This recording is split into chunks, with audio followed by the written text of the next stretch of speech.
ارشاد فرمایا اپنے حبیب مکرم صلی اللہ علیہ وآلہ وسلم کو، اذا سألک عبادی عنی فإنی قریب، میرے محبوب صلی اللہ علیہ وسلم، اگر میرے بندے آپ سے میری نسبت پوچھیں، میری نسبت دریافت کریں کہ میں کہاں ہوتا ہوں،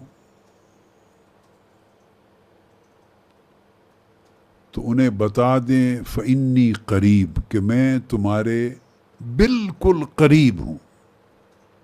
فرمایا فإنی قریب، میں تمہارے بالکل قریب ہوں۔ سمجھایا یہ جا رہا ہے کہ تم سے ہرگز دور نہیں ہوں، بالکل قریب ہوں۔ یہ ارشاد فرمانا کہ فإنی قریب، کہ میں تمہارے بالکل قریب ہوں، اس ارشاد کا معنی ہے کہ میں تمہارا ولی ہوں۔ کتنا قریب ہوں؟ دوسرے مقام پر اللہ رب العزت نے ارشاد فرمایا ہے کہ ہم نے انسان کو پیدا کیا، وَلَقَدْ خَلَقْنَا الْإِنسَانَ، یہ سورہ قاف میں فرمایا، اور بے شک ہم نے انسان کو پیدا کیا، وَنَعْلَمُ مَا تُوَسْوِسُ بِهِ نَفْسُهُ، اور یہاں ایک بات فرمائی کہ چونکہ ہم نے انسان کو پیدا کیا، اور پیدا کیا ہے تاکہ اسے آزمائیں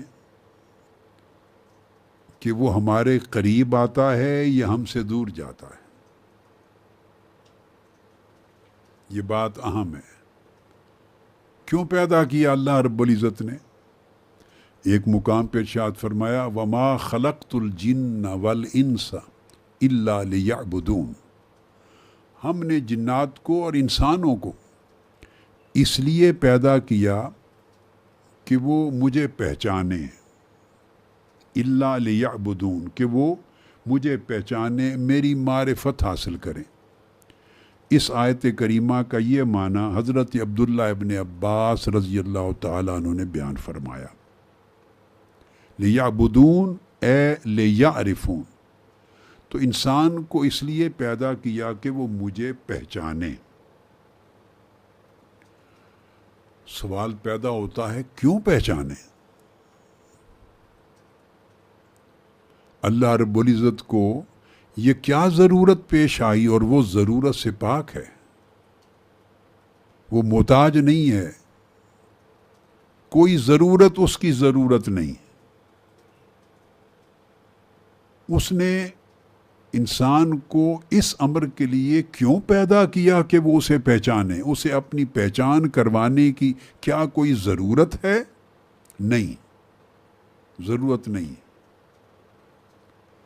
تو پھر پیدا کر کے اپنی معرفت کیوں دینا چاہتا ہے؟ کیوں چاہتا ہے کہ انسان اللہ کو پہچانے؟ اس لیے کہ وہ انسان کو پیدا کرنے کے بعد اس دنیا میں بھیج کر اس کا امتحان لینا چاہتا ہے، اس کو دیکھنا چاہتا ہے۔ کیا دیکھنا چاہتا ہے؟ کہ وہ میرے قریب ہوتا ہے یا مجھ سے دور جاتا ہے۔ اس لیے سورہ 3 میں ارشاد فرمایا لَقَدْ خَلَقْنَا الْإِنسَانَ فِي أَحْسَنِ تَقْوِيمٍ، ہم نے انسان کو پیدا کیا ہے مگر بڑے اچھے قوام کے ساتھ، اس کی تخلیق بڑے اچھے خمیر کے ساتھ کی ہے، اس کی تخلیق میں بڑی خوبصورت چیزیں رکھی ہیں، بڑی خوبصورت صلاحیتیں رکھی ہیں، اس کی تشکیل بڑی خوبصورتی سے کی ہے، اور بڑا اچھا بنا کر، یعنی اس میں اتنا خوبصورت بنایا کہ میں نے خود اس کے جسم میں اپنی روح پھونکی ہے، اپنی روح کا چراغ پھونکا ہے۔ وَنَفَخْتُ فِيهِ مِن رُوحِي، اس کو احسن تقویم کیوں فرمایا؟ کہ وہ بہت خوبصورتی کے ساتھ بنایا ہے. وہ خوبصورتی کے ساتھ جو بنایا ہے ایک اس کا ظاہری پہلو ہے کہ اس کے پورے جسم کے اندر ایک خوبصورت توازن رکھا ہے، ایک اعتدال رکھا ہے، اسے ایک متوازن جسم دیا ہے. یہ ایک الگ بات ہے. مگر اس سے زیادہ بڑی خوبصورتی یہ ہے کہ اس کے باطن کو خوبصورت کیا ہے، اس کے باطن کو روشن کیا ہے. باوجود اس کے کہ اس کا ظاہر مٹی سے بنایا تھا، گارے سے بنایا تھا. گارے اور مٹی سے بنائے جانے والے ظاہر کے باطن کو اس کا ایک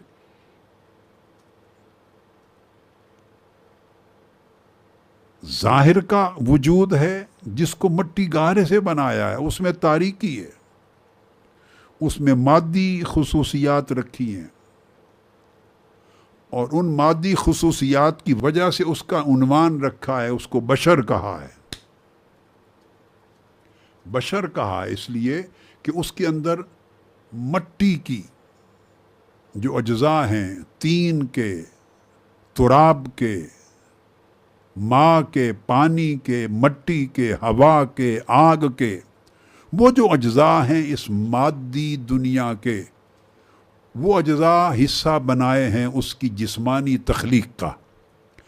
اور جو خوبیاں، پراپرٹیز، خصوصیات، صلاحیتیں جو ان چیزوں میں ہوتی ہیں، مٹی میں ہوتی ہیں، پانی میں ہوتی ہیں، ہوا میں ہوتی ہیں، آگ میں ہوتی ہیں، جو اس میٹیریلسٹک ورلڈ میں، اس مادی دنیا میں، آپ مٹی کو دیکھ لیں تو پھر مٹی کا کیمیکل انالیسس کریں تو اس کی جو پراپرٹیز، خوبیاں نکلیں گی، وہ خوبیاں انسان کے جسم کے اندر ہیں.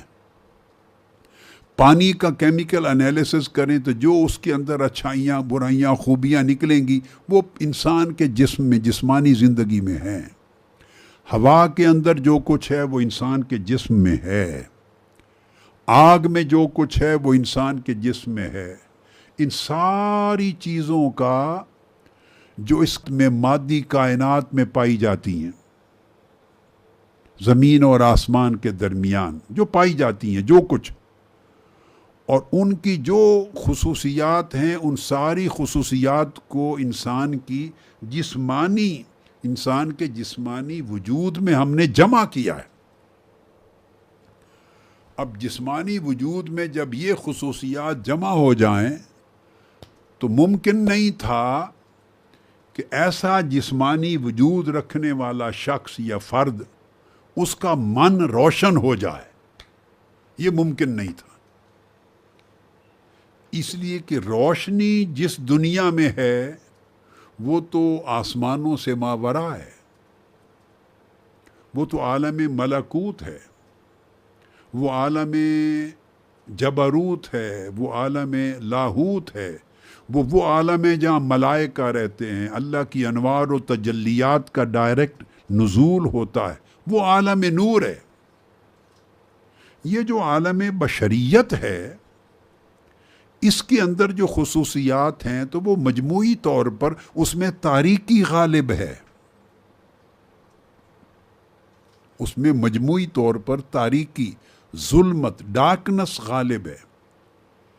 اس لیے تو فرشتوں نے آدم علیہ السلام کے پیدا ہونے پر اور اللہ رب العزت کا یہ ارادہ سن کر کہ وہ حضرت آدم کو اور انسان کو زمین پر اپنا نائب، اپنا مظہر، اپنا نمائندہ بنانا چاہتا ہے، یہ سن کر انسان کی جو تخلیق تھی کہ جس چیز سے انسان بنا ہے،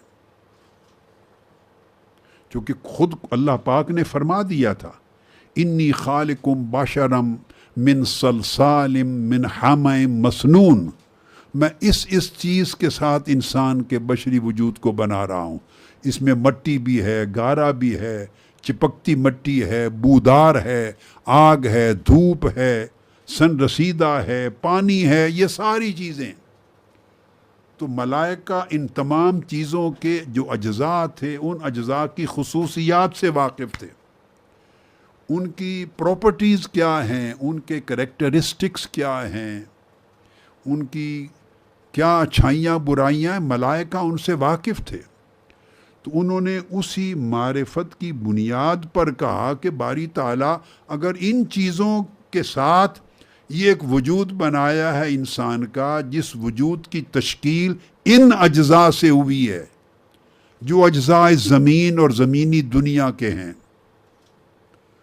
تو اس سے تو وہ سمجھ گئے کہ اس سے تو تاریکی آئے گی اور تاریک کردار جنم لے گا، اور تاریک کردار سے فساد جنم لے گا، غصہ جنم لے گا، بغض و عناد جنم لے گا، عداوت جنم لے گی، نفرت جنم لے گی، آپس میں دشمنی ہوگی، طبقاتی منافرت ہوگی، جنگ و جدال ہوگا، پھر قتل و غارت ہوگی، پھر خون بہے گا. چونکہ وہ دیکھو انلارج کرتے ہیں نا، جیسے آپ ایک چھوٹا سا ایک سیل دیکھیں، اگر کوئی کیمسٹری کا کوئی استاد ہو یا کوئی ریسرچر ہو یا سائنسدان ہو، چھوٹا سا ایک سیل دیکھ لیں، آپ کے جسم کا ہی کوئی چھوٹا سا سیل ہو، اس کو مائکروسکوپ میں رکھتے ہیں تو مائکروسکوپ اس کو بڑا کر کے دکھاتا ہے. عام آنکھ جس کو نہیں دیکھ سکتی، مائکروسکوپ اس کو بڑا کر کے دکھاتا ہے. جن لوگوں کو مائکروسکوپ کا تجربہ نہیں ہے اور سمجھ نہیں، وہ آتشی شیشہ کو تو جانتے ہیں جو لینز ہوتا ہے، اس کو جب آپ رکھتے ہیں تو باریک باریک چیزیں بہت بڑی ہو کے نظر آتی. آپ اپنے ہاتھ کو دیکھیں تو اپنے ہاتھ کی جلد پر آپ کو اپنی آنکھ سے وہ کچھ نظر نہیں آئے گا. اگر آپ آتشی شیشہ رکھ لیں بہت بڑا اپنے ہی ہاتھ کی جلد پر، تو آپ کو وہ کچھ نظر آئے گا جو ننگی آنکھ سے نہیں دیکھ رہے تھے. وہ باریک باریک پھر رگیں نظر آئیں گی، بال نظر آئیں گے، مسام نظر آئیں گے، اور وہ باریک چھوٹی چیز کو جو ایک آنکھ نہیں دیکھتی اس کو بڑا کر کے دکھا دیتا ہے، میگنیفائی کرتا ہے. بس ملائکہ نے کیسے کہا؟ انہوں نے وہ ساری خوبیوں کو میگنیفائی کر کے دیکھ لیا تھا. ملائکہ کی آنکھیں اس لینزز کی طرح تھیں کہ جو عام آدمی نہیں دیکھ سکتا تھا کہ ان چیزوں سے تشکیل پانے والا آدمی کیا کیا کرے گا. ایک عام آدمی نہیں دیکھ سکتا. وہ فیوچرسٹک ویژن ہے، فیوچرسٹک ویژن ہے. مگر ان صلاحیتوں اور خوبیوں کے اندر ملائکہ جب جھانک کے دیکھ رہے تھے اور اس کو میگنیفائی کر کے دیکھ رہے تھے، تو انہی چیزوں سے ان کو الٹیمیٹلی قتل و غارت اور خون بہنا نظر آ رہا تھا. چونکہ وہ ان بلٹ ہے اس مادی کائنات اور زمینی چیزوں کے نتیجے میں، اور ان کے ملاپ سے جب کوئی چیز بنتی ہے تو وہ ان بلٹ ہے. اچھا، میں آپ کو یہاں ایک چیز اور بتا دوں. اطباء اور حکماء اس چیز کو سمجھتے ہیں. پہلی مثال ایک میں نے سائنس کے حوالے سے دے دی، تھوڑی لیبارٹری کی. اطباء حکماء سمجھتے ہیں کچھ چیزیں ہوتی ہیں جن کو مفردات کہتے ہیں، ایلیمنٹس، اور کچھ چیزیں ہوتی ہیں انہیں مرکبات کہتے ہیں، کمپاؤنڈز. مختلف مفردات کو جب ملاتے ہیں تو معجون بنتی ہے، صفوف بنتی ہے، دوائی بنتی ہے، سیرپ بنتا ہے. یہی طریقہ فارمیسی میں ہوتا ہے، یہی ماڈرن میڈیسن میں بھی ہے. کئی چیزیں ملا کر آپ کوئی دوائی لے آئیں تو اس کے اوپر انگریڈینٹس لکھے ہوئے ہوتے ہیں کہ یہ چیز اس کے اندر ہے. وہ جو ایک ایک چیز اندر ہوتی ہے اگر تنہا ہو، وہ سنگل ایلیمنٹ، اس کو مفردات کہتے ہیں. اب ہر چیز کی ایک اپنی خاصیت ہوتی ہے. جیسے میں نے کہا اب پانی مفرد نہیں ہے، ایک مرکب ہے، مگر اس کے اندر ہائیڈروجن ہے، آکسیجن ہے، ان کی اپنی خوبیاں ہیں. مٹی ایک مرکب ہے، ڈسٹ ہے، اس کے اپنے اندر کئی اجزاء ہیں اور ہر جز کی ایک اپنی خوبی ہے. آگ کئی چیزوں سے بنتی ہے، اس کے اندر خوبیاں ہیں. یہ ساری پراپرٹیز اور خوبیاں جب آپس میں ملیں، کمپاؤنڈ بن جائے، اس کمپاؤنڈ سے ہمارا جسم بنا ہے. تو اس کمپاؤنڈ میں وہ ساری تاثیریں، اس کے اثرات، اس کی خوبیاں، وہ اپنے آپ منتقل ہو جاتی ہیں جو مختلف مفردات میں تھی. اب ایک اچھا جو کامل طبیب ہوتا ہے اس کی خوبصورتی اور کمال اس کے فن کا یہ ہوتا ہے کہ وہ مفردات کو اس ترتیب سے ملائے کہ جو اثر وہ چاہتا ہے اس کمپاؤنڈ سے نکلے وہ اثر پیدا ہو جائے. کون سے مفردات کم مقدار کے ہوں، کون سے زیادہ مقدار کے، کون سے اور زیادہ مقدار کے، تاکہ تمام ایلیمنٹس اور انگریڈینٹس کے ملنے کے بعد جب وہ کمپاؤنڈ بنے، وہ مکسچر تیار ہو، تو مجموعی طور پہ اس کا جو اثر ہے، اس کا جو ایفیکٹ ہے، وہ نکلے جو وہ طبیب یا ڈاکٹر یا فارماسسٹ چاہتا ہے کہ اس دوائی سے پیدا ہو. وہ اس نے اعتدال اور توازن پیدا کرنا ہے. اگر اس کے مطلب کا اعتدال اور توازن پیدا ہو گیا تو وہ خوبصورت با کمال چیز بن گئی. اللہ رب العزت نے فرمایا کیونکہ اس سے بڑا میکر کوئی نہیں، اللہ سے بہتر کریٹر کوئی نہیں. اس کو معلوم ہے کہ یہ ساری چیزیں جن کو ملا کے، انگریڈینٹس کو ملا کے میں انسانی جسم کا کمپاؤنڈ بنا رہا ہوں، مرکب بنا رہا ہوں، ان کے اندر تو یہ چیزیں بھی ہیں، مگر ان کو اللہ رب العزت نے اتنی خوبصورتی سے آپس میں جوڑا اور ایک توازن قائم کیا، پروپورشنیٹلی جوڑا، پروپورشن قائم کی، ایک ایسی بیوٹیفل پروپورشن قائم کیا کہ وہ سارا مل کر وہ بندہ نہ نیرا نور بنا نہ نیری تاریکی بنا، نہ بیڈ پوائنٹ سارے غالب آ گئے اور نہ اچھے پوائنٹس غالب آ گئے. یعنی فرشتہ بھی نہیں بنا اور شیطان بھی نہیں بنا، مگر اس کے اندر شیطان بن جانے کے بھی ملکات ہیں انسان میں. اس لیے کئی انسان ہو کر شیطان بن جاتے ہیں، اور اس کے اندر فرشتہ بن جانے کے ملکات، پوٹینشلز، فرشتہ بن جانے کے پوٹینشل صلاحیتیں بھی ہیں. اس لیے انسان ایسے بھی ہیں جو ملائکہ سے بھی بزرگ تر بن جاتے ہیں، کہ ملائکہ ان کی زیارت کے لیے اترتے ہیں اور ملائکہ ان کی حفاظت کے لیے اترتے ہیں. تو گویا انسان کے اندر سارے پوٹینشل اللہ پاک نے اور صلاحیتیں رکھ دی ہیں اور اتنی خوبصورتی سے جمع کی ہیں. اس کو کہا احسن تقویم، بڑی خوبصورت امتزاج کے ساتھ بنایا. اب بنا کے فرمایا ثم رددناہ اسفل سافلین، پھر ہم نے اس کو اس بڑی ہلاکت والی دنیا میں بھیج دیا، اس دنیا میں، مادی دنیا میں منتقل کر دیا. تو میں آپ کو بتا رہا تھا کہ ملائکہ نے جب کہا من یفسد فیہا ویسفک الدماء، کہ یہ قتل و غارت کرے گا، خون بہائے گا، وہ گویا مائکروسکوپک ویژن تھا. وہ ان کے اجزاء کے اندر میگنیفائی کر کے اس کے اثرات دیکھ رہے تھے کہ انسان کس طرح ڈیولپ ہوں گے. ان کو یہ بھی پتا تھا کہ جس انسان میں یہ چیزیں زیادہ پاورفل ہو جائیں گی وہ قتل و غارت کرنے لگ جائے گا، جس میں یہ پاورفل ہو جائیں گی وہ دنگا فساد مچائے گا، وہ چوری چکاری کرے گا، وہ کرپشن کرے گا، وہ ڈس آرڈر کرے گا، وہ جھوٹ بولے گا، وہ بددیانتی کرے گا، وہ تکبر کرے گا. وہ دیکھ رہے تھے، وہ سارا جو بول رہے تھے وہ دراصل صرف ایک ویو تھا، مائکروسکوپک ویو.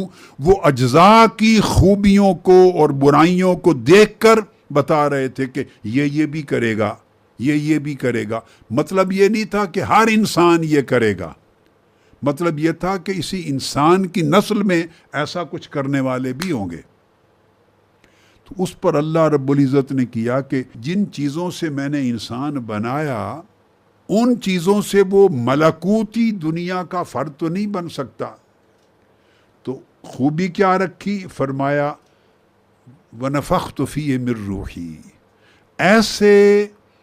ایسے اجزاء کے ساتھ بنایا جانے والا پیک کر وجود، اس کے اندر اللہ پاک نے اپنی روح پھونک دی، اپنی اسپرٹ پھونک دی. اپنی اسپرٹ جو پھونکی تو وہ نور الانوار تھی، اسٹرانگسٹ لائٹ، سب سے پاورفل لائٹ تھی امنگ دا لائٹس. وہ سب سے طاقتور نور داخل کر دیا، اور مر روحی اپنی بارگاہ سے خاص روح پھونکی۔ تو دیکھیے جو جسم بنایا تھا اس میں تاریکی کے غالب ہو جانے کے امکانات زیادہ تھے، میلانات زیادہ تھے تاریکی کے، مگر ان تاریکی کے میلانات کو مغلوب کرنے کے لیے اسی پیکر کے اندر اللہ رب العزت نے اپنی روح پھونک دی۔ یہ نہیں فرمایا کہ اس کے اندر میں نے روح پھونک دی، نہ، یہ نہیں فرمایا کہ میں نے اس بشری پیکر کے اندر روح پھونک دی، میں نے بلو کر دی just the spirit from heavens, spirit from heavens blow کر دی، پھونک دی، نہیں، یہ نہیں فرمایا، نہ، فرمایا مر روحی، نسبت اپنی بارگاہ کی طرف کی، اپنی بارگاہ سے روح خاص پھونکی، یعنی اپنے نور کے فیض سے اس کے باطن کو روشن کر دیا۔ تو جب اللہ پاک نے اپنے نور کے فیض سے روشن کر دیا تو بندہ اب ایک عجیب ایک بن گیا کمپاؤنڈ، ایک عجیب مرکب بن گیا کہ ظاہر اس کا ناسوتی ہے اور باطن ملکوتی ہے، ظاہر اس کا ورلڈلی ہے، میٹیریلسٹک ورلڈ سے بنا ہوا ہے، اور باطن اس کا ہیونلی ہے، عالم ملکوت سے ہے، عالم جبروت سے ہے۔ ظاہر میں تاریکی پیدا کرنے والی چیزیں موجود ہیں، باطن میں نور پیدا کرنے والی صلاحیت موجود ہے، ان کو جوڑ دیا اللہ رب العزت نے۔ اب جب ایسا کر دیا تو اب باطن اس قابل ہو گیا کہ اس باطن کے ساتھ اللہ اپنی قربت اور اپنی دوستی پیدا کرے۔ انسان کا باطن ایسا بنا، اندر روح رکھ دی نا، پاکیزہ روح، اور اس کو فرمایا پھر وَلَقَدْ خَلَقْنَا الْإِنسَانَ، جو سورہ قاف کی میں نے آیت پڑھی کہ ہم نے انسان کو پیدا کیا۔ اب کیسے پیدا کیا اس کا ایک تھوڑا سا میں نے تجزیہ کہہ لیں کیا ہے، یا تبصرہ کیا ہے، یا اس کا ایک پہلو، صرف ایک پہلو تھوڑا سا سمجھایا ہے، تاکہ بات کو آگے جب میں بڑھاؤں تو آپ کے سمجھنے کے لیے ایک بنیاد بن گئی ہو۔ تو اللہ پاک نے انسان کو پیدا کیا، فرمایا اس طرح پیدا کیا جس کا ظاہر بھی رکھا اور باطن بھی رکھا، اس کے اندر تاریکی کے پہلو بھی رکھے اور روشنی اور نور بھی رکھے، اس کے اندر پستی کے رجحانات بھی رکھے، نیچے جانے کے، لوور سیلف بھی رکھا، اور اس کے اندر اوپر جانے کے میلانات اور اس کی صلاحیتیں بھی رکھی۔ یہ کر کے اب دو چیزیں بڑی دلچسپ ہیں، بڑی توجہ طلب ہیں۔ اس آیہ کریمہ میں فرمایا وَنَعْلَمُ مَا تُوَسْوِسُ بِهِ نَفْسُ، اس کے اندر نفس بھی رکھا، اور وہ نفس جو رکھا وہ اس کو وسوسے پیدا کرتا ہے، بیڈ تھاٹس دیتا ہے، اس کے اندر ایک وشس تھنکنگ، بیڈ تھنکنگ، برے خیالات جنم دیتا ہے، وساوس جنم دیتا ہے، برے خیالات، فجور کے، فسق کے، گناہ کے، نافرمانی کے، اللہ پر ایمان کمزور کرنے کے خیالات اس کے اندر پیدا کرتا ہے نفس، اور نفس کا الائنس ہے باہر شیطان کے ساتھ،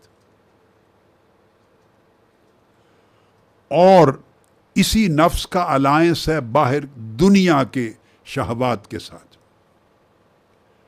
تو نفس الائنس میں ہے شیطان کے ساتھ اور دنیا کے ساتھ۔ تو فرمایا وَنَعْلَمُ، اور ہم جانتے ہیں، مَا تُوَسْوِسُ بِهِ نَفْسُ، ان وسوسوں کو بھی جانتے ہیں جو شیطان اس انسان کے دل و دماغ میں ڈالتا ہے، اس کا نفس ڈالتا ہے، اور نفس کا شیطان کے ساتھ کوآرڈینیشن ہے۔ شیطان نفس کے اندر الہام کرتا ہے، برے خیالات ڈالتا ہے، نفس انہیں ابزورب کرتا ہے، نفس خود بھی اگر شیطانی ہو جائے تو برے خیالات کو کریٹ کرتا ہے، جنم دیتا ہے، اور وہ اس انسان کے دل و دماغ میں ڈالتا ہے، اس کو بہکاتا ہے۔ وہ نفس اس بندے کو اللہ سے دور لے جانا چاہتا ہے، اللہ کا نافرمان بنانا چاہتا ہے، اللہ پر ایمان کو کمزور کرنا چاہتا ہے وہ نفس، اور وہ کرتا ہے۔ رات دن آپ دیکھتے ہیں اللہ پر یقین کو کمزور کرتا ہے، اللہ کے رزق پر اعتماد کو کم کرتا ہے، اللہ کے امر پر عقیدہ متزلزل کرتا ہے۔ یہ اچھا نہیں ہوا میرے حق میں، یہ اچھا ہوا، میں نے کیا برائی کی تھی، میرے ساتھ کیوں ظلم ہو رہا ہے، میرے ساتھ ناانصافی کیوں ہو رہی ہے، یہ جو میرے ساتھ یہ ہو رہا ہے اور میں نے کیا کیا، یہ میں اور میرے کے اندر نفس بندے کو گم کرتا ہے اور اللہ کے بارے میں شکوہ پیدا کرتا ہے، شکایت پیدا کرتا ہے، ناشکری پیدا کرتا ہے، اعتقاد کمزور کرتا ہے، یقین کمزور کرتا ہے، توکل کمزور کرتا ہے۔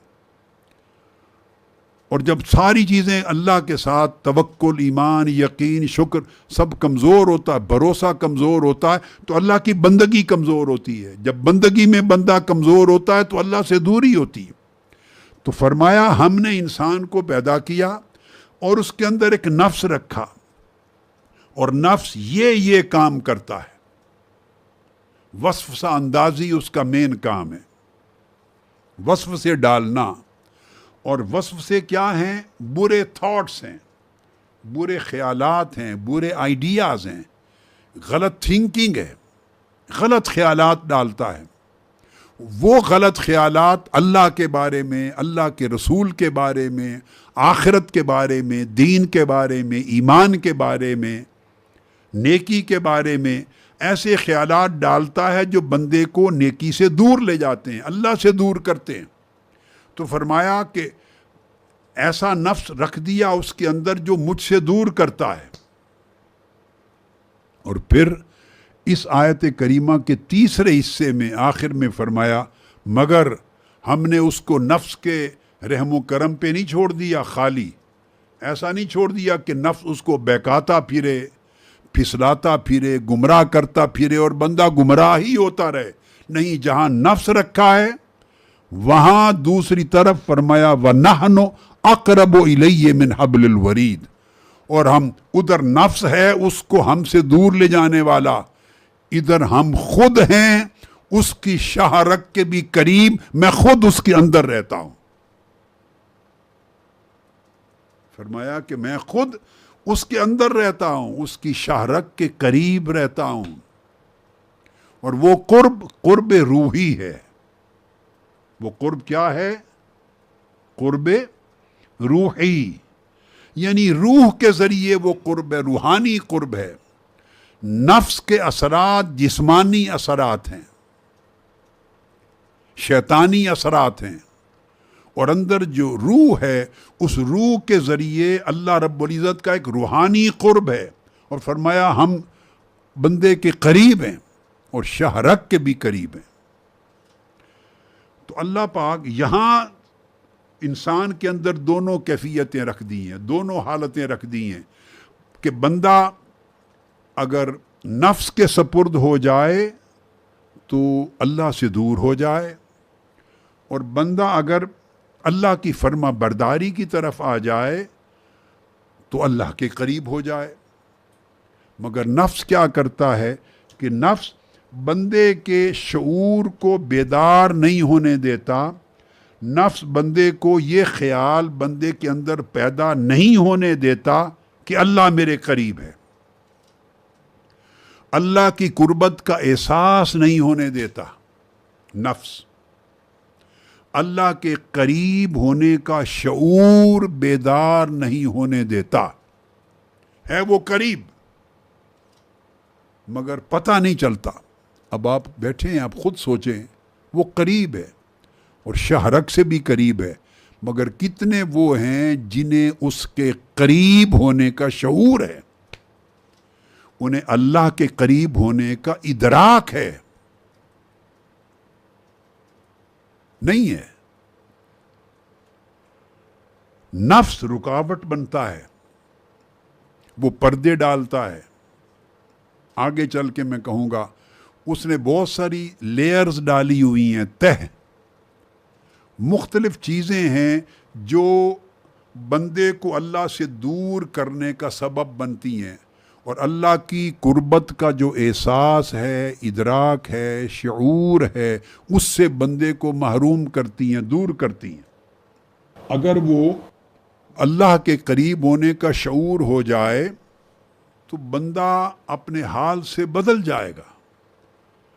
اب ادھر اللہ پاک چونکہ بندے کے قریب ہے، اور قریب کو ولی کہتے ہیں اور ولی کو قریب کہتے ہیں، اس لیے ادھر فرمایا کہ میں قریب ہوں، انی قریب، اور فرمایا اقرب الیہ من حبل الورید، کتنا قریب؟ شاہ رگ سے بھی قریب۔ فرمایا میں تیرے قریب ہوں، اور دوسری جگہ فرمایا میں تیرا ولی ہوں، اے مرد مومن میں تیرا ولی ہوں۔ تو یہ ہے یک طرفہ تعلق۔ اللہ ہمارے قریب ہے، اللہ ہمارا ولی ہے۔ ولی ہے کس معنی میں؟ کہ وہ ہمارے بہت قریب ہے، اور جو بہت قریب ہوتا ہے اس کو ولی کہتے ہیں، وہ بہت قریب ہے۔ مگر خرابی کہاں ہے؟ خرابی یہاں پر ہے کہ وہ تو ہمارے قریب ہے مگر ہم اس کے قریب نہیں ہیں۔ وہ ہمارے قریب ہے مگر ہم اس کے قریب نہیں۔ اللہ ہمارے قریب ہے، اس لیے اللہ مومنوں کا ولی ہے، اور جو مومن ان پردوں کو ہٹا کر، دوریوں کو ختم کر کے بندہ مومن اللہ کے قریب ہو جائے تو اللہ تو بندے کے قریب ہے، اس لیے اللہ بندے کا ولی ہے۔ لیکن اگر بندہ اللہ کے قریب ہو جائے تو اس کو ولی اللہ کہتے ہیں۔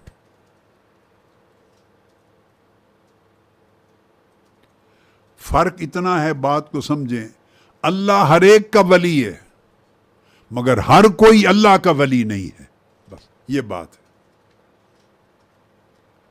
اللہ ہر ایک کا ولی ہے۔ میں یہ جملہ دہرائیں آپ، اور آنکھیں بند کر کے دہرائیں، اور اس جملے کی جو آواز ہے اس کو اپنے دل کے کانوں کو سنائیں، روح کے کانوں کو سنائیں، اندر اتاریں۔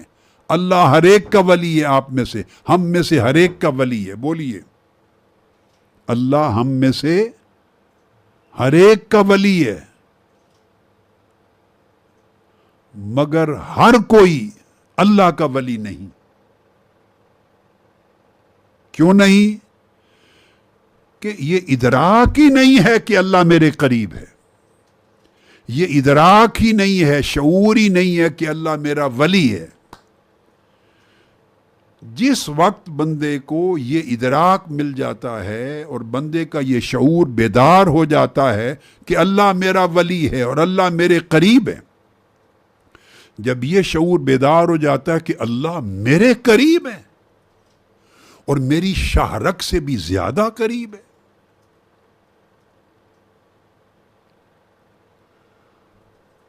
تو دیکھیے پھر جب یہ خیال ہو جائے کہ میرے قریب ہے اللہ اور نفس کی قربت سے بھی زیادہ اللہ کی قربت ہے، تو آپ یہ دیکھیے جب یہ خیال آپ کے اندر جم جائے، مثلا ایک بچہ لیں، اس کو پتا ہو کہ میرے ماں باپ میرے قریب ہیں، اور قریب ہونے کا معنی کیا ہوتا ہے؟ جو قریب ہوتا ہے وہ دیکھتا ہے، جو قریب ہوتا ہے وہ سنتا ہے، جو قریب ہوتا ہے وہ دیکھتا بھی ہے، وہ سنتا بھی ہے۔ اس لیے بار بار فرماتا انہ هو السمیع البصیر، وکان اللہ سمیعا بصیرا، بار بار فرماتا ہے اللہ سنتا بھی ہے دیکھتا بھی، اللہ سنتا بھی ہے دیکھتا بھی ہے، وہی سننے والا بھی ہے دیکھنے والا بھی ہے۔ یہ سارے جو الگ الگ جملے ہیں یہ دراصل ان کی روح ایک ہے۔ کبھی وہ کہتا ہے میں تمہارا ولی ہوں، اور ولی مددگار کو بھی کہتے ہیں۔ مددگار وہی ہوتا ہے جو قریب ہو، جو دور بیٹھا ہے وہ آپ کی کیا مدد کرے گا؟ اب قرب الگ چیز ہے، قرب حسی ہے یا قرب معنوی ہے، وجودی قرب بھی ہے، روحی قرب بھی ہے، جسمانی قرب بھی ہے، روحانی قرب بھی ہے۔ ہماری قربتیں آپس میں روحانی بھی ہوتی ہیں، جسمانی بھی ہوتی ہیں۔ اسی طرح بود بھی جسمانی بھی ہوتا ہے دوری، اور روحانی دوری بھی ہوتی ہے۔ اللہ پاک روحانی دوری سے بچائے ہم سب کو، روحانی دوری سے محفوظ رکھے۔ اگر روحانی دوری نہ ہو، معنوی روحانی قرب ہو، تو جسمانی طور پہ دور ہو کے بھی بندہ قریب رہتا ہے۔ اگر ایک بچے کو معلوم ہو کہ میرے پیرنٹس، میری ماں، میرا باپ مجھے دیکھ رہا ہے، تو بچہ نوٹی نہیں ہوگا، بچہ شرارت نہیں کرے گا، شور شرابہ نہیں کرے گا۔ اس کو پتہ ہے کہ میری ماں دیکھ رہی ہے مجھے، میرا باپ دیکھ رہا ہے۔ تو اب یہ جو قربت کا احساس ہے، اس میں دیکھنا اور سننا آ جاتا۔ اونچی آواز سے شور شرابہ ہنگامہ آرائی نہیں کرے گا، اسے پتہ ہے کہ ساتھ ہی میری ماں یا میرا باپ سن رہا ہے۔ شاگرد کو احساس ہو کہ میرا استاد میرے قریب ہے، اور قریب کا معنی ہے کہ مجھے سن بھی رہا ہے اور مجھے دیکھ بھی رہا ہے۔ تو آپس میں 100 دنگا فساد اور تماشا کرنے والے طلباء یا سٹوڈنٹس، وہ استاد کے قریب ہونے کا اور سننے اور دیکھنے والے ہونے کا احساس جب ہو جائے گا، پھر وہ شرارت نہیں کرے گا، وہ شرارت نہیں کرے گا۔ اسی طرح کسی کو پتہ ہو کہ میرا بزرگ میرے قریب ہے، میرا شیخ میرے قریب ہے، شیخ قریب ہے، اس شعور کے بیدار ہونے کی ضرورت ہے۔ اس کا شعور ایکچول شعور ہو، اس کو ڈیفینیٹلی پتہ ہو، یقینی طور پہ کہ میری ماں میرے قریب ہے، میرا باپ میرے قریب ہے، میرا بزرگ میرے قریب ہے، میرا استاد میرے قریب ہے، میرا شیخ میرے قریب ہے۔ اور قریب ہونے کے معنی میں یہ شامل ہے کہ میری باتوں کو سن بھی رہا ہے اور مجھے دیکھ بھی رہا ہے، میرے ایکشنز کو، میرے عمل کو دیکھ بھی رہا ہے۔ تو جب یہ احساس قوی ہوتا ہے، کوئی شرارت نہیں کرتا، برا کام نہیں کرتا، چونکہ اس کے ساتھ پھر خوف بھی ہو جاتا ہے، اس قربت کے ساتھ پھر خوف ہو جاتا ہے۔ اس قربت کے احساس سے جو خوف پیدا ہوتا ہے، اس کو تقویٰ کہتے ہیں۔ اس قربت کے احساس سے جو خوف پیدا ہوتا ہے، اس کو تقویٰ کہتے ہیں۔ اور اس قربت کے احساس میں تقویٰ صرف خوف نہیں ہوتا، اس میں محبت بھی ہوتی ہے۔ اس کو یہ بھی پتہ ہے کہ اگر کسی نے مجھے تکلیف پہنچائی تو میری ماں میرے پاس بیٹھی ہے، مجھے بچا لے گی، میرا باپ میرے پاس ہے، مجھے بچا لے گا، میرا استاد میرے پاس ہے، مجھے بچا لے گا، میرا بڑا بھائی جان میرے پاس ہے، مجھے بچا لے گا، ایک پاورفل میرا بڑا بیٹھا ہے، میری حفاظت کر لے گا۔ تو قریب ہونے میں جہاں بندہ اپنے آپ کو برائی سے بچاتا ہے کہ مجھے سزا دیں گے، وہاں بندے کو ایک احساس تحفظ کا حوصلہ بھی ہوتا ہے، کانفیڈنس بھی ہوتا ہے کہ مجھے کوئی اور نقصان نہیں پہنچا سکتا، بچا لے گا۔ یعنی اب بندہ جب یہ احساس کسی کے قریب ہونے کا پیدا کر لے تو اسے خوف بھی آتا ہے، اور اسے اس کی شفقت اور محبت کا یقین بھی آتا ہے۔ تو خوف و رجا کی کیفیت اس قربت کے احساس میں پیدا ہو جاتی ہے۔ امید بھی لگ جاتی ہے کہ اگر کسی نے مجھے نقصان پہنچانا چاہا تو میرا بڑا مجھے بچا لے گا، اور اگر میں نے کوئی شرارت کی تو میرا بڑا برا منائے گا۔ تو ایک خوف بھی ہوتا ہے، امید بھی ہوتی ہے۔ یہ خوف و رجا اگر مل جائیں تو اس احساس کو ایمان کہتے ہیں۔ اور یہ بھی دیکھیے، اس احساس سے قربت سے جنم لیتا ہے۔ خوف و رجا بھی قربت سے جنم لے رہی ہے، احساس قربت سے۔ تو جب قربت کا احساس ہر ایک کے بارے میں بندے کو برائی سے بھی بچاتا ہے اور حوصلہ بھی دیتا ہے، تو دیکھیے، جو آپ کو برائی سے بچائے اور جو آپ کو نقصان سے بچائے اور حوصلہ دے، آپ صاف ظاہر ہے اس سے پیار کرتے ہیں، محبت ہوتی ہے، پھر آپ اس کے قریب اور قریب ہوتے ہیں۔ تو جب ہر کسی کی قربت آپ کو یہ فائدہ دیتی ہے، تو اب ایک لمحے کے لیے سوچیں کہ اس بندے کا حال کیا ہوگا جس بندے کو بچے کی طرح، بچے معصوم چھوٹے سے بچے کی طرح، جس کے اندر یہ احساس بیدار ہو جائے کہ میرا مولا میرے قریب ہے، میرا اللہ میرے قریب ہے، اور وہ مجھے دیکھ رہا ہے، اور وہ میری ہر بات کو سن رہا ہے۔ اور پھر جب اللہ قریب ہے تو خالی وہ سنتا اور دیکھتا نہیں، جو خیالات دل میں جنم لیتے ہیں وہ ان کو بھی دیکھتا ہے، اور جو خیالات ذہن میں آتے ہیں وہ ان کو بھی دیکھتا ہے، جو خواہشات آتی ہیں وہ ان کو بھی دیکھتا ہے، جو شرارت باہر ہوتی ہے صرف اس کو نہیں دیکھتا، جو شرارت من کے اندر، نفس کے اندر چلتی ہے اس کو بھی دیکھتا ہے۔ تو اندازہ کریں اس بندے کا حال جو اس بچے کی طرح اس کامل یقین کے ساتھ ہے کہ میری ماں میرے ساتھ، میری ماں میرے پاس ہے۔ تو آپ چھوٹا سا بچہ لینا، 2 سال کا، 6 ماہ کا، سال کا، 2 سال کا، چھوٹی عمر کا ایک بچہ لیں، اور اس کا پھر یہ ماں کی قربت، ہم ممتا کی طرف آ گئے نا، یعنی باپ سے بھی بڑھ کر ماں کی ممتا کے ساتھ ایک قربت ہوتی ہے، اس لیے بچے ماما ماما ماما کہتے ہیں ہر وقت۔ ممتا وہ کیا ہے؟ اس میں زیادہ سٹرونگ قربت ہے، زیادہ سٹرونگ قربت ہے۔ تو جس طرح چھوٹا سا بچہ، آپ اندازہ کریں اس کو بھوک لگے تو ماں کو پکارتا ہے، یہ اس کا تعلق ہے، اس کی قربت کے احساس کی وجہ سے۔ تکلیف ہو تو ماں کو پکارتا ہے، کوئی چیز لینی ہو ماں کو پکارتا ہے، ضرورت ہو کسی چیز کی ماں کو پکارتا ہے، پریشانی ہو ماں کو پکارتا ہے، خوشی کا اظہار کرنا ہو ماں کو پکارتا ہے، ہر حال میں ماں کے قریب رہتا ہے، جڑتا ہے ماں کے ساتھ، چونکہ اسے پتا ہے کہ ماں سے بڑھ کر میرے قریب کوئی نہیں، سو وہ ماں کے قریب جاتا ہے۔ آپ ایک طفل، ایک بچے کے حال کو اپنی آنکھوں کے سامنے رکھیں اور رکھ کر اب بندے کی طرف آ جائیں۔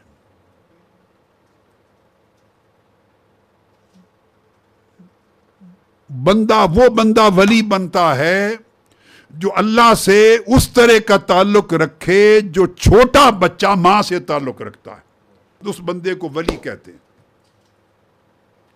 چھوٹا بچہ، چھوٹا معصوم بچہ جو تعلق اپنی ماں سے رکھتا ہے، جو بھروسہ ماں پہ کرتا ہے، ماں ڈانٹ بھی دے تو آپ دیکھیں، آپ بھی ڈانٹیں اور اسی بچے کو اسی طرح کی ڈانٹ اس کی ماں بھی پلا دے۔ آپ کی ڈانٹ کو بچہ برا منائے گا، ماں کی ڈانٹ کو برا نہیں منائے۔ یہ رہی کا مطلب، عباسی صاحب بیٹھے ہیں، یہ بھی ڈانٹ کے دیکھ لیں اپنے بیٹوں کو، اور ان کی اہلیہ بھی، ان کی ماں بھی ڈانٹ کے دیکھے، ماں کی ڈانٹ اتنی بری نہیں لگے گی، باپ کی ڈانٹ سے بچہ سہم جاتا ہے۔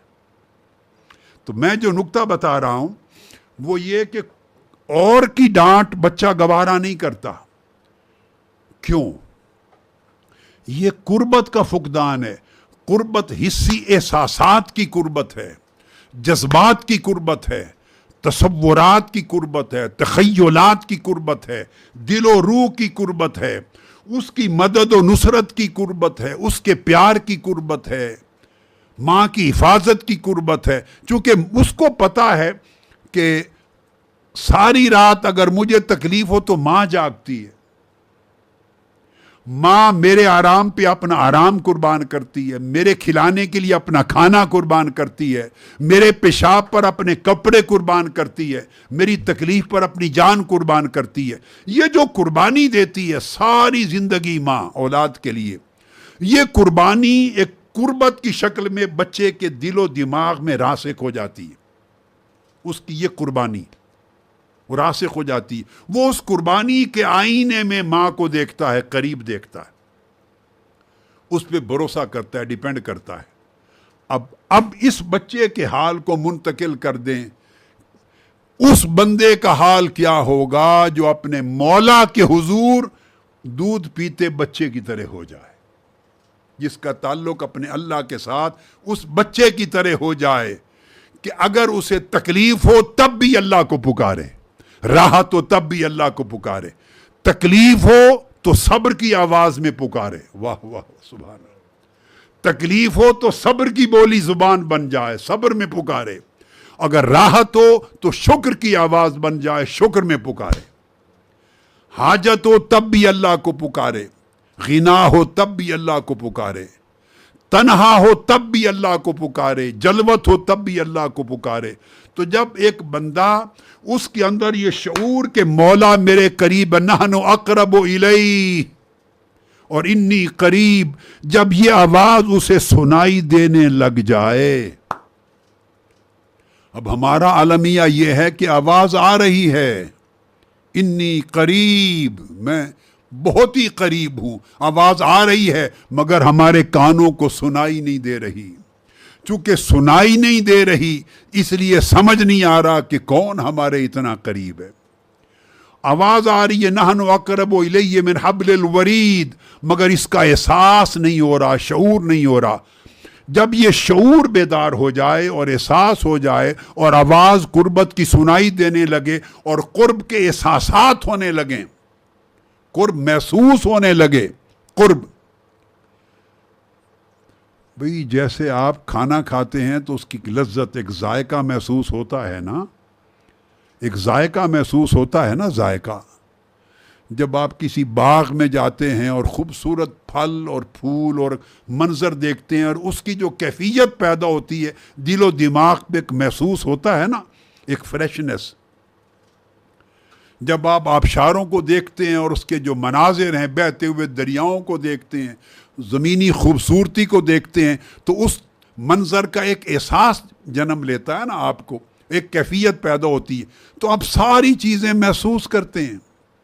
اس طرح یہ تو محسوسات ہیں مادی، اس طرح غیر محسوسات کی ایک دنیا ہے، تصورات کی بھی لذت آتی ہے آپ کو۔ کبھی آپ تصور کرتے ہیں کسی پرانے گزرے ہوئے بڑے پیارے لمحے کا، اس لمحے کو یاد کر کے بھی ایک لذت لیتے ہیں۔ کبھی اللہ کا ذکر سن کے کوئی خوبصورت نعت سنتے ہیں، اس آواز سے لذت لیتے ہیں۔ کبھی خوشبو سے ایک لذت آتی ہے آپ کو، اس کی خوشبو سے مہک آتی ہے۔ الغرض جس طرح آپ فیل کرتے ہیں، جب بندہ اپنی روح کی آنکھوں کے ساتھ، روح کے کانوں کے ساتھ اور قلب و روح کے ساتھ یہ محسوس کرنے لگے کہ مولا میرے قریب ہے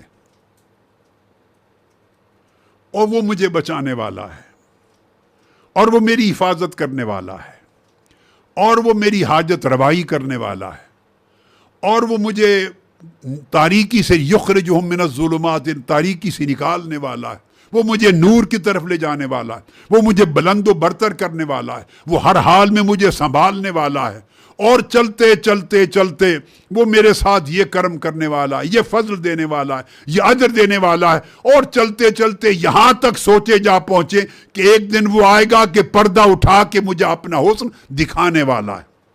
تو جب بندہ ان تصورات میں گم ہوتا ہے اس کو قریب جان کر، تو بندہ اس بچے سے کہیں زیادہ جو اپنی ماں کے ساتھ لپٹتا ہے، وہ بندہ اپنے مولا کے ساتھ لپٹ جاتا ہے۔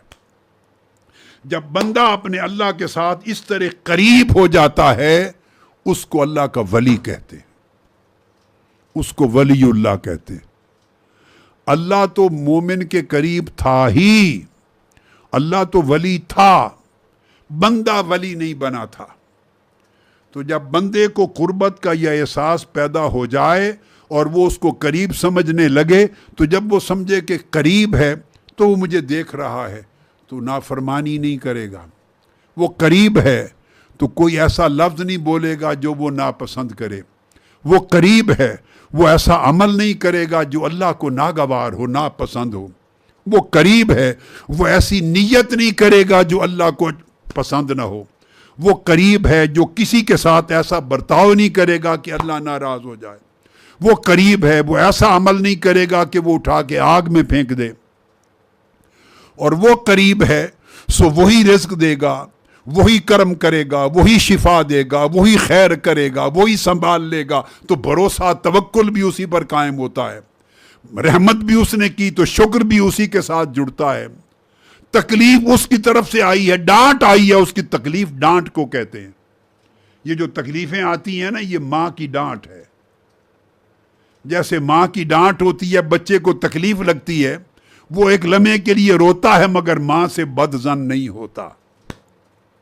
وہ روتا ہے مگر ماں سے بد ظن نہیں ہوتا کہ اس کی ڈانٹ بھی پیار کے خمیر سے نکلی ہے.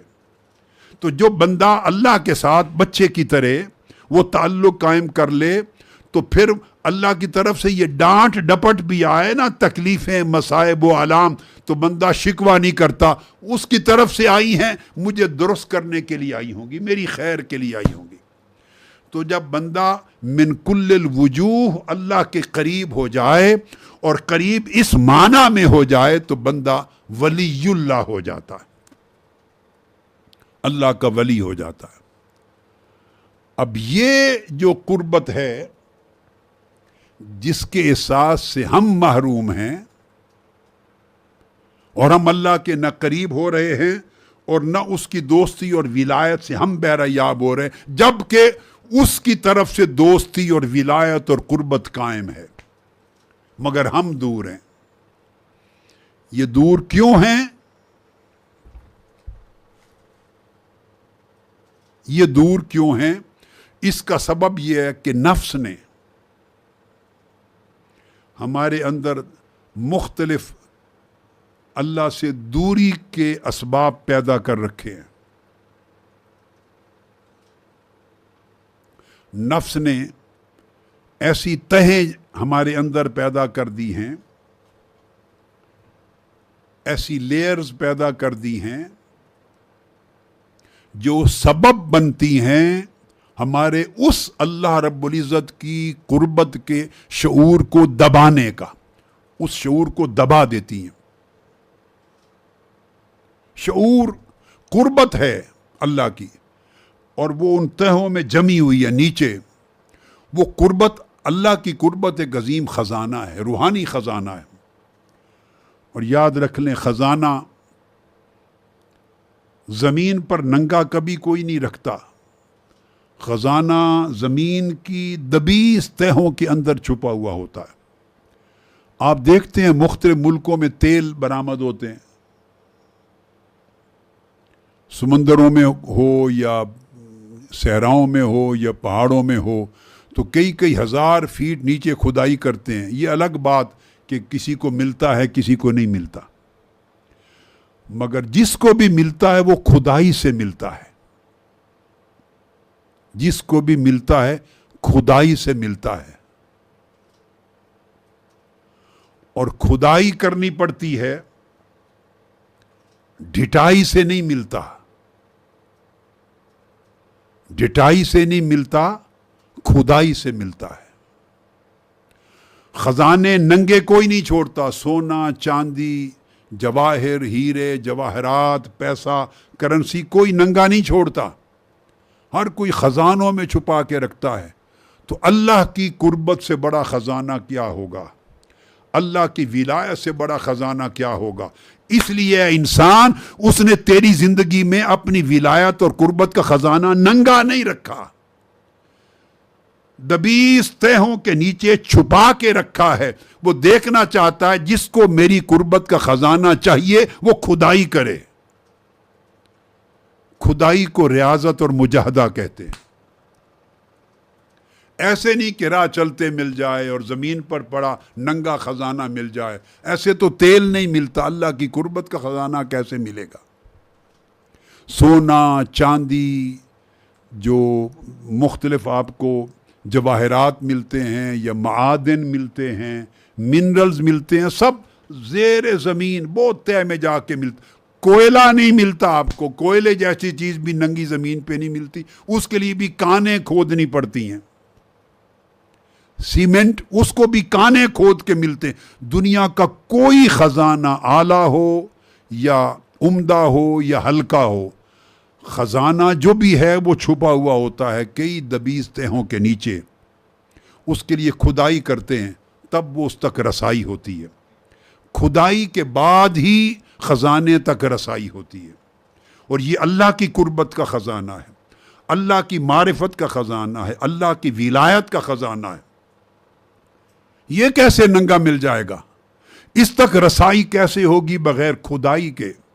سو اس کی کھدائی ہے، اس کھدائی کو مجاہدہ اور ریاضت کہتے ہیں۔ کھدائی کس چیز کی کرنی ہے؟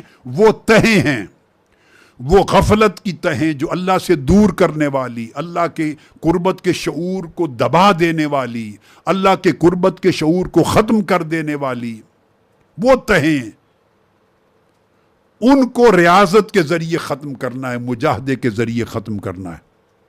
ان تہوں کا ذکر اللہ رب العزت نے قرآن مجید میں کیا ہے۔ یہ میں آج کی جو گفتگو ہے یہ تمہید ہو رہی ہے بدایت الہدایہ کی، کہ ہم اس میں کیسے داخل ہوں۔ امام غزالی نے جو سبق شروع کیا اس میں داخل ہونے کے لیے میں نے آج کی گفتگو میں فاؤنڈیشن بنائی ہے۔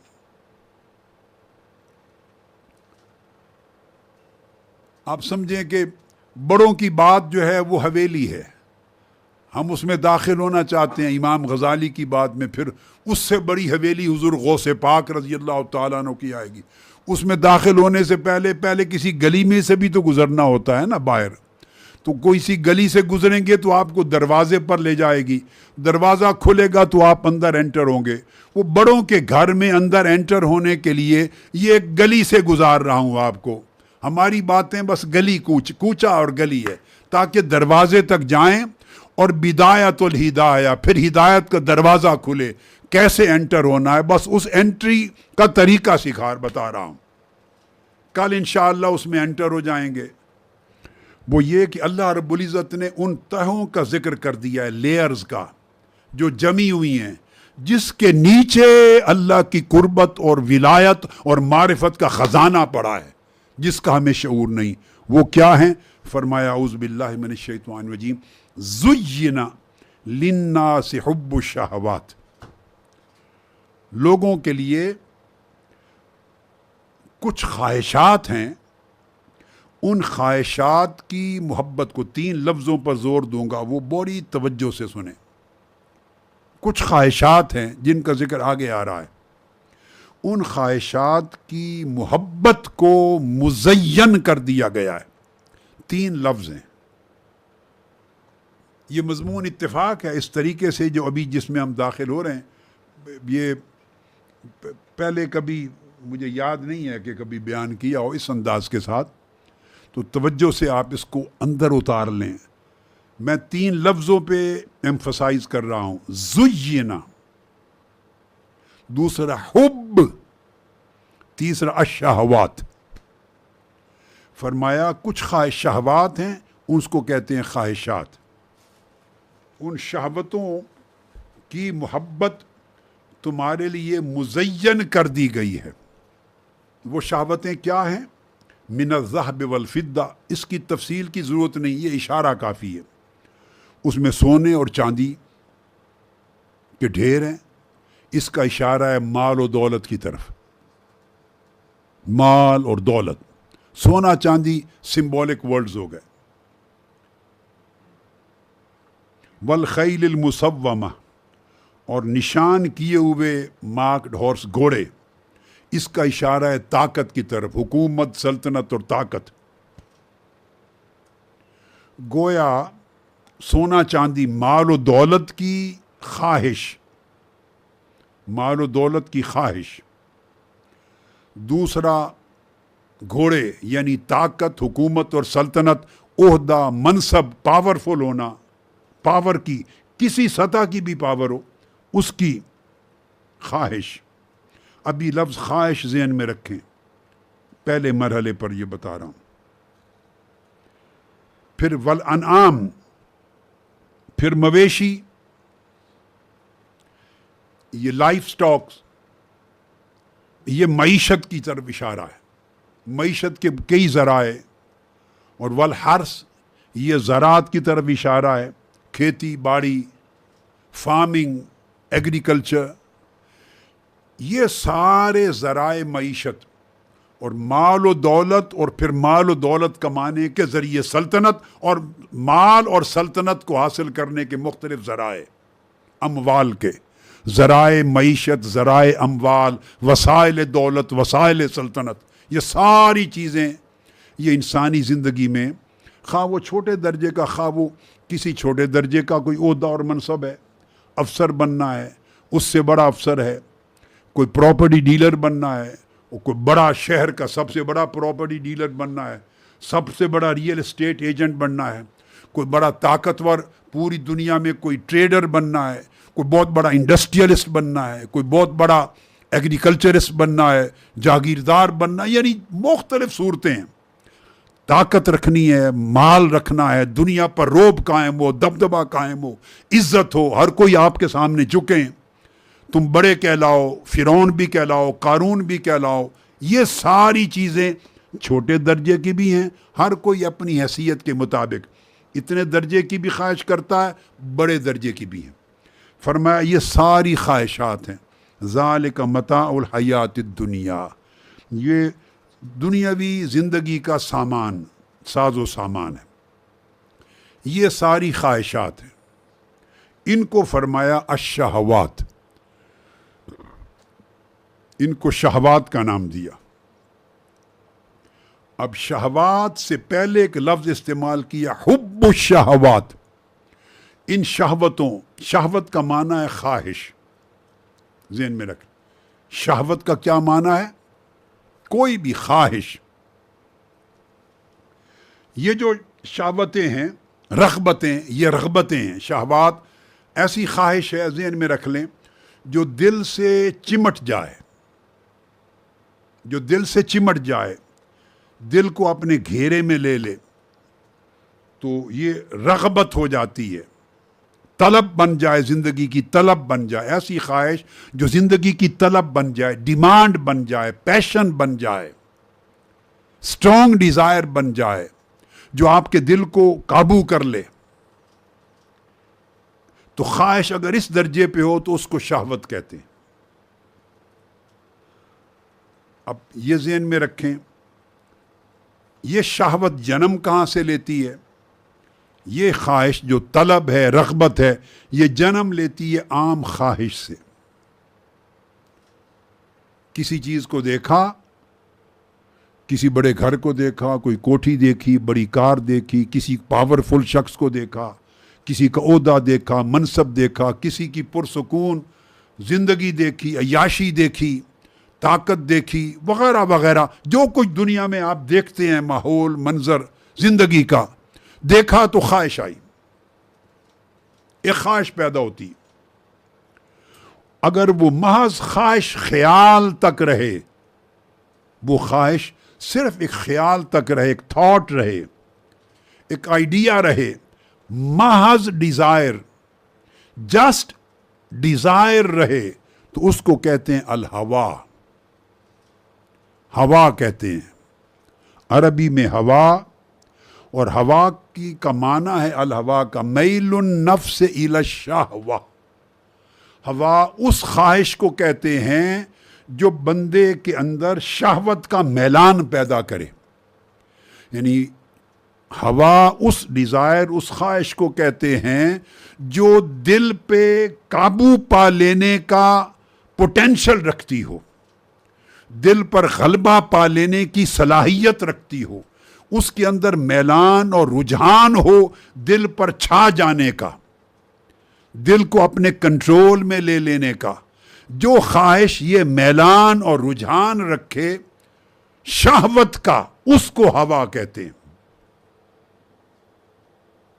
گویا جو ہوا ہے یہ شہوت کا مصدر ہے، شہوت ہوا میں سے جنم لیتی ہے، اور ہوا کا مطلب ہے عام خواہش۔ عام خواہش ہر ایک کو پیدا ہوتی، کوئی شخص دنیا میں ایسا نہیں جو خواہش سے پاک ہو۔ اور ذہن میں رکھ لیں، محض خواہش رکھنا یا خواہش کرنا، اس میں کوئی برائی نہیں۔ اگر اچھائی کی خواہش، اگر خواہش اچھائی کی، یہ پازیٹیو ڈیزائر ہے، it is for a good, اچھائی کے لیے، فار گڈنس، اس میں کوئی برائی نہیں۔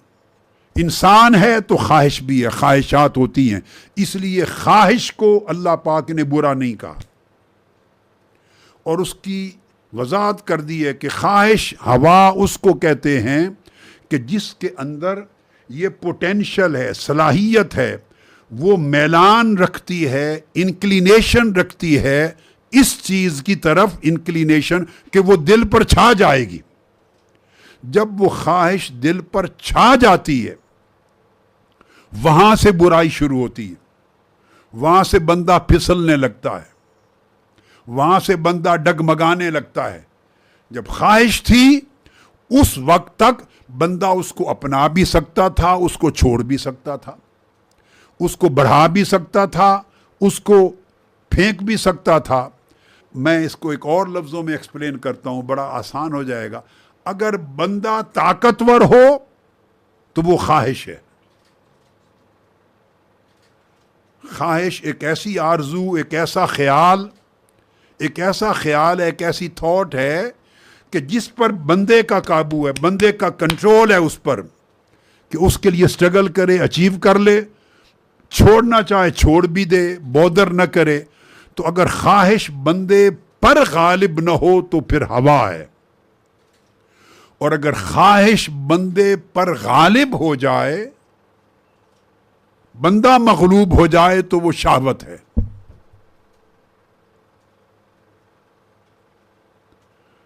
بندہ طاقتور رہے تو وہ ہوا ہے، بندہ کمزور ہو جائے ہوا خواہش کے مقابلے میں تو سمجھے خواہش بڑھ کر شہوت بن گئی ہے، شہوت بن گئی ہے، یعنی اب اس کے دل میں رغبت آ گئی ہے، دل انوالو ہو گیا ہے اب، اور ہمہ وقت دل اس کو سوچنے لگا ہے، اس کی چاہت کی طرف چلا گیا، اور دل اب اس کو پا کر ہی آرام پائے گا۔ وہ چیز نہیں ملے گی تو دل بے آرام ہوگا۔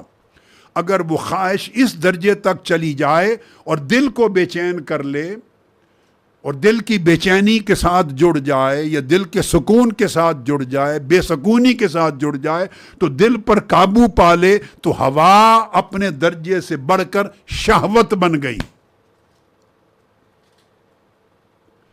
اچھا، مطلقاً شہوت کو بھی اللہ پاک نے مطلقاً برا نہیں کہا، یہاں تک بھی، چونکہ یہاں تک بندے کے اختیار میں ہے کہ ریاضت کرے، اسے کمزور کر دے، ریاضت کرے اس پر کنٹرول پا لے، ریاضت کرے اس پر قابو پا لے۔ ڈیپینڈ کرتا ہے کہ بندے کا شعور کس وقت بیدار ہوا، یہ خیال کب آیا کہ میں مغلوب ہوتا جا رہا ہوں، میں کمزور ہوتا جا رہا ہوں، میں اپنی خواہشات کا غلام ہوتا جا رہا ہوں، میری خواہش میرے اوپر سوار ہوتی جا رہی ہے۔ بس یہ وہ لیول ہے جہاں بندے نے حد قائم کرنی ہے کہ بندہ خواہش پر سوار ہے یا خواہش بندے پر سوار ہے۔ اگر خواہش بندے پر سوار ہو جائے تو یہ شہوت ہے، اور اگر بندہ خواہش پر سوار ہے تو یہ ہوا ہے، اور اگر خواہش بندے پر سوار ہو جائے شہوت ہے، تو وہ اچھی چیز کی بھی ہو سکتی ہے اور بری چیز کی بھی ہو سکتی ہے۔ بری چیز کی ہو گئی تو ہلاکت کی طرف لے جائے گی، وہ شہوت۔ اور اگر اس میں دوام آ جائے، وہ ہر وقت دائمی، صبح و شام، ہر وقت بندہ وہ شہوت بندے کے دل کو پکڑ لے اور وہ چھوٹے ہی نہ، اور ہر وقت چمٹ جائے، اس کے اندر جم جائے، تو وہ محبت ہے۔ میں نے کہا بندہ غالب تھا، سوار تھا، تو وہ خواہش تھی۔ اب خواہش بندے کے اوپر سوار ہو گئی تو شہوت ہو گئی، اور اگر وہ شہوت جم گئی دل میں، شہوت دل میں جم گئی کہ اب ہٹنے کا نام ہی نہیں لیتی، اور اب بندے کے بس میں ہی نہیں رہا کہ اس سے ہٹ سکے، اور جم گئی ہے، رات دن اٹھتے بیٹھتے چلتے پھرتے خلوت و جلوت میں وہی دھیان اب اس نے قابو کر لیا ہے، تو وہ محبت ہے۔ تو شہوت پر محبت کا رنگ چڑھ گیا، ہوا سے شہوت بنی، خواہش سے، اور شہوت پر محبت لگ گئی تو مضبوط تر ہو گئی۔ اب اللہ پاک نے قرآن مجید میں استعمال فرمایا حب الشہوات، جب شہوتوں کے ساتھ محبت ہو جاتی ہے تو اس کا مطلب ہے کہ بندہ شہوت میں اس طرح گر جاتا ہے کہ اب وہ رات دن زندگی کے کسی لمحے اس سے جان ہی نہیں چھڑا سکتا، وہ اس کے ذہن پر، دل پر مسلط ہو جاتی ہے، اس کو خیال ہی یہی رہتا ہے کہ اب میں نے یہ حاصل کر کے چھوڑنا ہے، یہ لے کر چھوڑنا ہے، یہی کچھ کرنا ہے. وہ نہ ملا تو میں برباد ہو گیا، میں بے چین ہو گیا، سکون ختم ہو گیا، میرا کچھ بھی نہ بچا، میں ختم ہو گیا. اس طرح کے خیالات آتے ہیں. اب اس کی زندگی اسی کے ساتھ ہے. اگر اس طرح جم جائے تو گویا شہوت کو محبت نے گھیر لیا. اللہ پاک نے فرمایا حب الشہوات، کہ ان شہوتوں کی، کون سی؟ عورتوں کی، جو اپوزٹ سیکس ہے، عورتوں کی شہوت، بچوں کی، اولاد کی شہوت. اولاد کی شہوت سے مراد اولاد کی، ان کی بھلائی کی خواہش، یہ شہوت ہے. ان سے پیار، یہ شہوت تھی. ان کا اچھا سوچنا شہوت ہے. ان کو دیکھ کر آنکھیں ٹھنڈی ہوں، یہ شہوت ہے. ان کو دیکھ کر دل ٹھنڈا ہو جائے، یہ شہوت ہے. ان کو پلتا ہوا دیکھ کر ماشاءاللہ دل کو خوشی ملے، مسرت ملے، راحت ملے جان کو، یہ شہوت ہے. شہوت اٹ سیلف میں بتا دوں، نہ اچھائی ہے نہ برائی. اٹ سیلف نہ نیکی ہے نہ بدی، یہ ایک کیفیت ہے. یہ نفس کی ایک کیفیت ہے. ڈیپینڈ کرتا ہے کہ اس کا ٹارگٹ کیا ہے، اس کی منزل اچھائی کی طرف ہے تو اچھائی کی طرف لے جائے گی، برائی کی طرف ہے تو برائی ہلاکت کی میں ڈال دے گی. مگر اس شہوت اگر وہ اتنی غالب ہو جائے کہ محبت کہتے ہیں لزوم اور دوام کو. محبت کا معنی ہے سمجھ لیں علو، ظہور، لزوم اور دوام اور ثبات، یعنی اوپر غالب آ جانا، ہر وقت پکڑ لینا، جکڑ لینا، لازم ہو جانا، اس کے ساتھ چمٹ جانا. اگر یہ کیفیت اس شہوت کو مل جائے تو گویا محبت اور شہوت جمع ہو گئے. محبت اور شہوت جمع ہو گئے. جب شہوت کے ساتھ محبت جمع ہو کے ملٹی پلائی ہو جاتی ہے تو یہاں خطرات شروع ہو جاتے ہیں. یہاں وہ محبت فتنہ بننے لگتی ہے، آزمائش. بندہ اپنا بیلنس کھو دیتا ہے، پھر توازن کھو دیتا ہے، عدل اور انصاف کھو دیتا ہے. اور اب قرآن مجید نے کہا حب الشہوات کے اوپر ایک تیسرا لفظ زینا للناس حب الشہوات، کہ یہ جو شہوتیں ہیں ان کو اگر محبت گھیر لے اور وہ شہوتوں کی محبت بن جائے، اور پھر شہوتوں کی محبت اگر آراستہ ہو جائے، مزین ہو جائے، ان کو زینت مل جائے، وہ بڑی اٹریکٹیو بن جائیں، ڈیکورس بن جائیں، بڑی خوبصورت لگیں، بھا جائیں، تو گویا پہلے شہوت تھی، شہوت پر محبت چڑھ گئی، محبت پر زینت چڑھ گئی، آراستگی چڑھ گئی، ڈیکوریشن مل گئی، اٹریکٹیو ہو گئی. تو فرمایا جب تین چیزیں جمع ہو جاتی ہیں تو یہ تہیں بن جاتی ہیں. وہ تہیں بن جاتی ہیں کہ اللہ کی قربت کا حسن نظر نہ آنا چھوٹ جاتا ہے، اللہ کی قربت کا احساس چھوٹ جاتا ہے، اللہ کی قربت کا خزانہ بہت نیچے دب جاتا ہے انسان کی زندگی میں. شہوتوں کی تہوں کے اندر کہیں بیویوں کی یا عورتوں کی شہوت، کبھی اولادوں کی شہوت، پوتے پوتیوں کی شہوت، پڑپوتے پڑپوتیوں کی شہوت، نواسے نواسیوں کی شہوت، خونی رشتوں کی شہوت، پھر سونے چاندی کی شہوت، پھر مال و دولت کی شہوت، امیری کی شہوت، پھر سلطنت کی شہوت، پھر منصب کی شہوت، پھر طاقت کی شہوت، حکومت کی شہوت، پھر زراعت کی شہوت، معیشت کی شہوت، آسانی آسائش کی شہوت. یہ ساری شہوتیں پردے بن جاتے ہیں، ان کے پردے ہیں، اور یہ پردے دباتے چلے جاتے ہیں یہ تہ در تہ اللہ کی قربت کے احساس کو، اللہ کی ولایت اور قربت کے شعور کو دباتے چلے جاتے ہیں. اور پھر کیا ہوتا ہے، ان کو چونکہ بندہ روکتا نہیں تو ان کی خوبی یہ ہے کہ اگر روکے نہیں، کاٹے نہیں تو بڑھتے چلی جاتے ہیں. درخت کی طرح دیکھو، ایک درخت ہے یا آپ کے گھر میں گارڈن ہے، اس کی شاخیں ہیں، آپ نے گرینری لگائی ہوئی ہے، تو اگر کاٹے نہیں تو وہ پھیلتی چلی جاتی ہیں شاخیں، جنگل کی طرح. درخت اگر کاٹے نہیں تو اس کی شاخیں نکلتی چلی جاتی ہیں. تو شہوت کا درخت بڑھتا چلا جاتا ہے، اگر کاٹیں گے نہیں تو اس سے 100 شاخیں نکلیں گی، ان پہ پھل لگیں گے، یہ بڑھتا چلا جائے گا، تناور درخت ہو جائے گا. شہوت کا درخت، اس کو محبت کا پانی ملتا ہے، محبت کے پانی سے شہوتوں کا درخت تناور ہوتا ہے. اور شہوت ہر شخص کی زندگی میں ہے.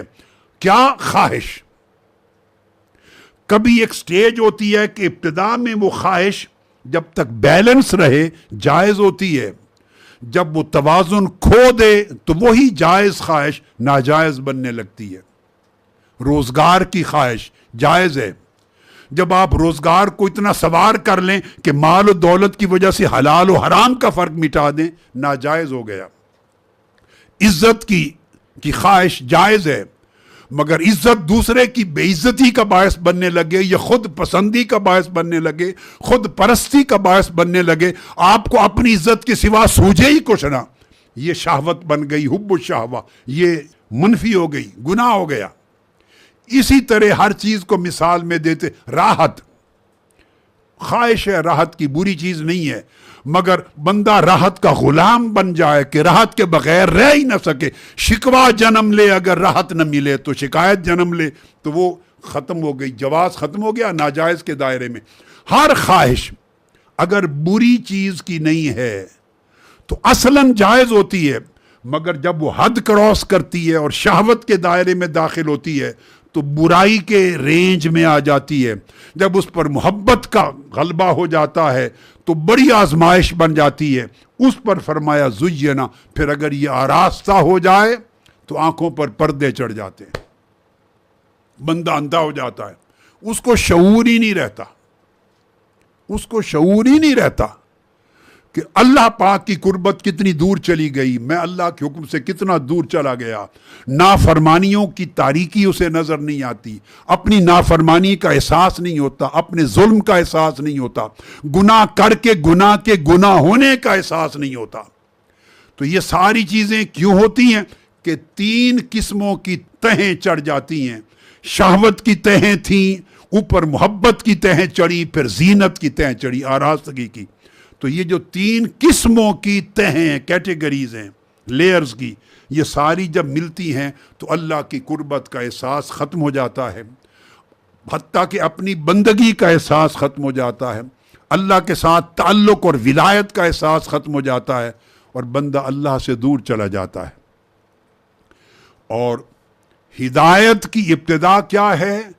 ہدایت شروع یہاں سے ہوتی ہے کہ جو چیز آج ہم نے بیان کی، اس کا شعور بیدار ہو جائے کہ میں اللہ سے دور ہو گیا ہوں، اللہ میرے قریب تھا، اللہ میرے قریب ہے، اور اللہ سے بڑھ کر کوئی اور قریب نہیں ہوگا۔ اللہ کی قربت کا احساس ہو جائے کہ میں دور ہوں اللہ سے، مجھے کس کس شے نے دور کر رکھا ہے، کیا کیا اسباب بنے ہیں مجھے اللہ کی قربت کے احساس سے محروم کرنے کے اور اللہ سے دور کرنے کے۔ جب یہ احساس ہو جائے اور بندہ سوچے کہ اب دوری کیسے ختم ہوگی، تو سمجھیں اس کی زندگی میں ہدایت کی ابتدا ہو گئی۔ اس کو عربی میں بدایت الہدایہ کہتے ہیں، کہ یہ احساس پیدا ہو جانا کہ کیسے اللہ کی دوری ختم ہو اور کیسے اللہ کی قربت